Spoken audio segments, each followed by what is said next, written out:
Salut les hobbyistes, c'est Sly au montage et Vince à la pendouille pour Dungeon of Perdition Miniature Painting. Nouvel épisode sur notre série sur les Death Flow de Terminator. On va commencer à rentrer dans les détails et sur cet épisode, je vous propose qu'on s'attaque à la faux. Vous voyez, j'ai déjà peint sur mes deux autres Terminator cette faux extrêmement rouillée et sale, bien entendu, vecteur de maladies innommables. On attaque ça juste après le générique.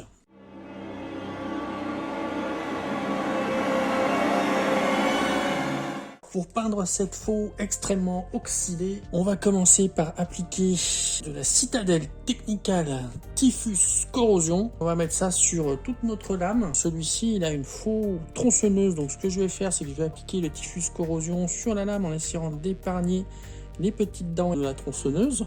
C'est une peinture texturée et ça va nous cacher les détails en fait. Là c'est vraiment petit, donc je vais essayer. Je dis pas qu'à la fin on n'aura pas un gros gloubi-glouba tout rouillé, ça sera pas grave. Donc on va en appliquer sur la lame, sur cette partie ici, là. Et puis sur cette partie-là qui est métallique aussi, on va l'utiliser pur. Prenez un vieux pinceau parce que ça a tendance à vous dégommer vos pinceaux. N'utilisez surtout pas votre pinceau fétiche pour faire ça. Prenez un pinceau tout crapi et il faudra l'essuyer tout de suite après. Sinon, si ça sèche sur votre pinceau, là vraiment, il sera foutu de chez foutu. Je remets un petit peu au bout du pinceau et puis bon, on va juste tamponner comme ça. Là, ça va apporter une texture un peu granuleuse pour imiter la texture de la rouille. Et donc, comme je disais, j'épargne les petites lames de ma scie tronçonneuse. On n'oublie pas d'en mettre dessus, comme cela, qu'on a dit sur cette partie. Jusqu'ici, rien de compliqué. Et vous verrez, jusqu'au bout, il n'y aura rien de compliqué pour faire cet effet rouillé. C'est plutôt sympa à faire et plutôt simple. Pareil, donc, de l'autre côté, ici. Ça m'a l'air pas mal comme ça. Un petit peu là. Je passe à une deuxième couche parce que j'ai vraiment envie qu'elle soit très texturée. Et on attend que ça sèche. Voilà ce que ça donne une fois que notre Typhus Corrosion a séché. Donc une texture, comme on disait tout à l'heure, granuleuse, qui imite un petit peu la texture de la rouille. Il n'y a plus qu'à la mettre en couleur, cette rouille. Alors pour ce faire, on va utiliser 4 couleurs différentes. On va se prendre un Scrap Brown, ensuite un Dry Rust de chez Army Painter. Vous pouvez utiliser aussi Cross Layer Orange, du Fire Dragon Bright et du Aerial Yellow. Pour le Scrap Brown, on va bien diluer, on va faire un lavis en fait pour apporter une première teinte de ce marron assez chaud sur la lame. Après, j'ai pris un vieux pinceau, un pinceau à tout faire. Donc on fait ce premier lavis. Et là j'ai mis plus de 50% d'eau dans mon Scrap Brown, c'est vraiment un lavis. On fait pareil des deux côtés de la lame et puis on va attendre que ça sèche un peu.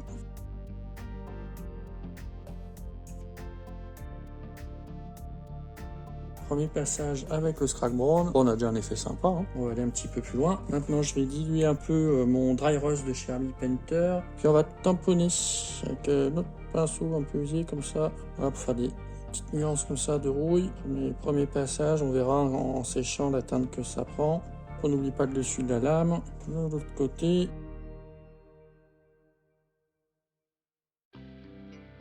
Je vais prendre un pinceau un peu plus fin et on va commencer à poser le Fire Bright Dragon et on va aller le poser plutôt là où vous avez des petits trous de rouille. Voilà, des petits points comme ça. Petite variance de orange. On va venir faire plusieurs passages. Vous voyez, ça sèche et c'est moins flashy. On va bien mettre dans les creux ici comme ça. Deuxième passage de Dry Rust de chez Army Painter, toujours en tamponnant. Voilà, on construit doucement notre effet de rouille.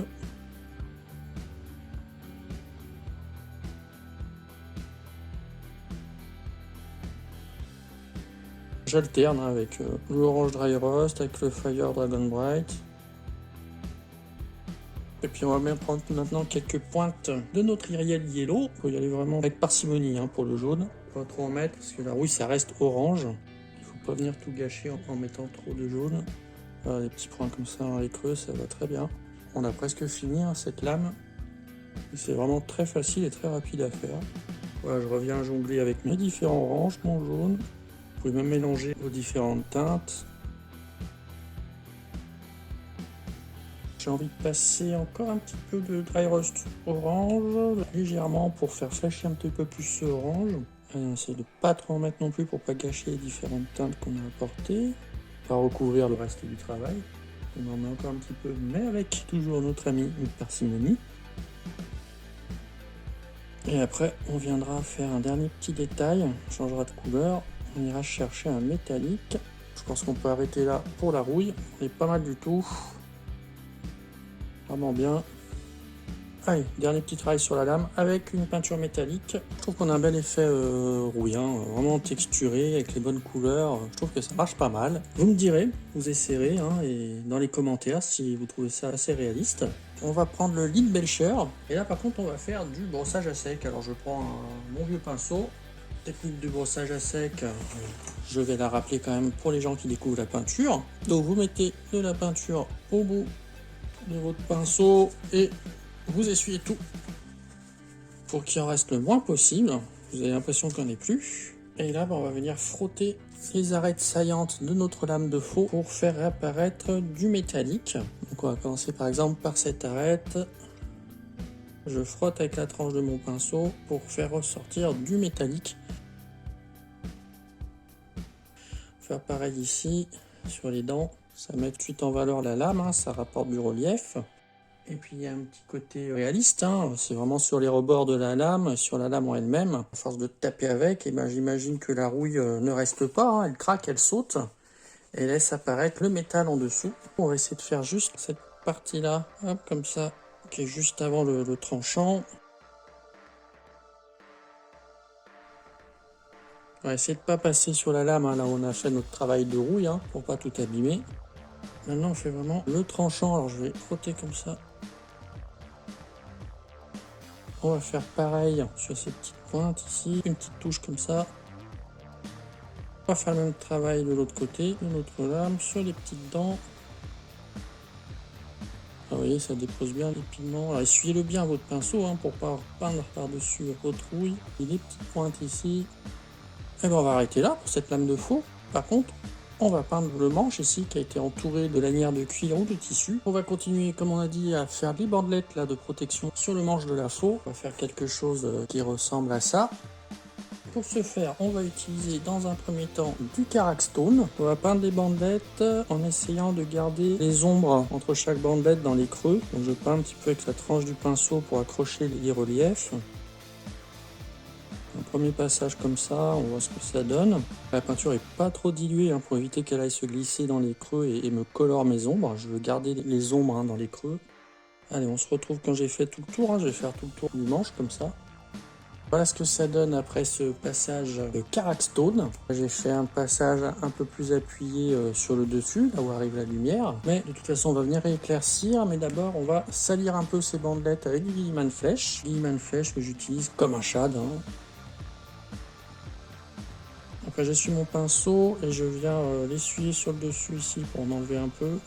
Là où il y aura le plus de lumière. Dessous là, on en met, on n'essuie pas, on va laisser comme ça parce que c'est dans l'ombre. J'insiste ici pour essuyer. On va laisser sécher un peu et puis ensuite on éclaircira avec du Depkick Flèche. Et on va juste en mettre sur cette partie supérieure ici, là en haut, pointe comme ça de Depkick Flèche pour éclaircir un peu la partie de la faux qui prend la lumière.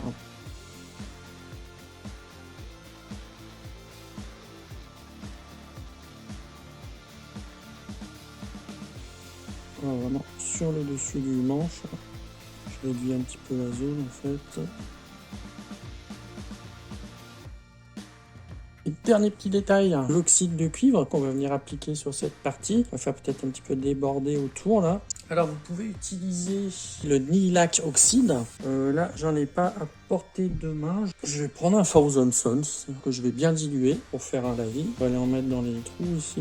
C'est un bleu peut-être un peu foncé. C'est pas grave, on viendra l'éclaircir avec autre chose pour apporter des nuances de bleu sur cet oxyde de cuivre. On va mettre un petit peu sur la lame, aux alentours de cette partie en cuivre.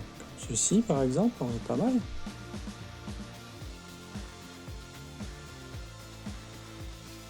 Un creux comme ça.